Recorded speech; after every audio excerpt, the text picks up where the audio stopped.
You know, Tom, influencing people is all about becoming their agent. Yeah, before they need an agent. Before they need an agent. So if I'm in a situation and I'm thinking and I become brand aware, who am I going to think of? Correct. I want to be able to think of me as the agent and for them to call me in first. There are times in a real estate agent's life where you've constantly got to be influencing, and that's buyers, sellers, prospective vendors, current vendors, the local community, influencers. You're influencing people all the time.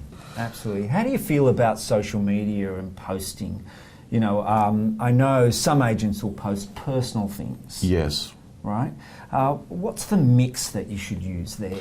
Okay, so there's no question about it. Showing that you're a human and maybe a family person and you're immersed in your community is a good thing, but that should not be 100% of your posts. Absolutely, yes. You are seen as the Google of your territory, and what you're doing is ensuring that you're posting content that surprises people. It could be a data insight. It could be that the average days on market in that area was 27 days, which sends a message out to the marketplace, everything's selling quickly that's here. Right. You know, what's interesting, Tom, is CoreLogic provides you with those key elements that you just spoke about.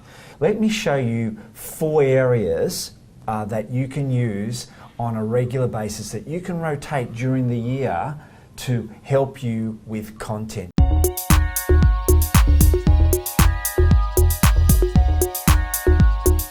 RP Professional provides you with all sorts of information on a regular basis. Sometimes we just forget to go below the fold, don't we? And some of the gems are down the bottom of RP Professional. So let's have a look at it. The first thing is things like auction clearance rate. You know, you can post that on social media. You can get suburb trends and again post that on a regular basis. One of the things I like is the actual research blogs. So when we look at our research blog, we can view all, and what you'll see is great articles that you can use. The final week of auction reporting. It might be ABS reports. I know myself, when I'm trying to post, I always look for content, and it's sometimes hard to create content on a regular basis. So we give you content every week that you can use. So let's have a look at this. Fewer homes for sale through spring. That's an example of a blog that you can take, and you'll get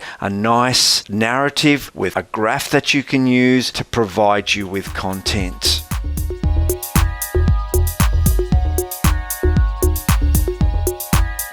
There's another part of regular contact. As you know, you'll have a large database of people. Often you'll be sending on a weekly basis, you're open for inspections. But you know, personal email to your client with, let's say, a suburb report. Now, a suburb report is consumer facing, so you can actually place in here. Now I'll use Collaroy. And what happens here is you get this beautiful report that you can pop on an email as a point of conversation. So there's the report there. You can imagine this simply on an attachment with a little bit of dialogue, keeping them informed of the performance of their suburb.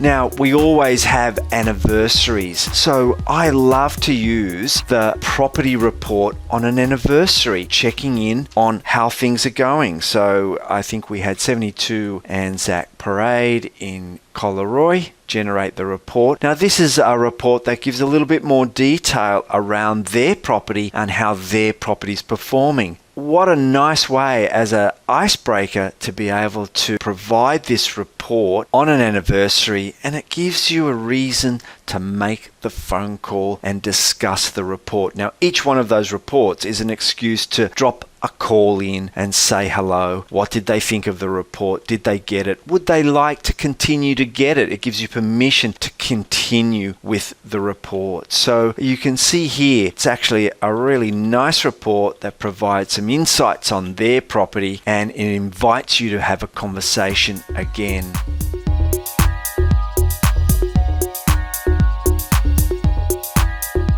they were some really nice reports. Yeah. How often would I say send a suburb report as an example, or a property profile report that talks about their property?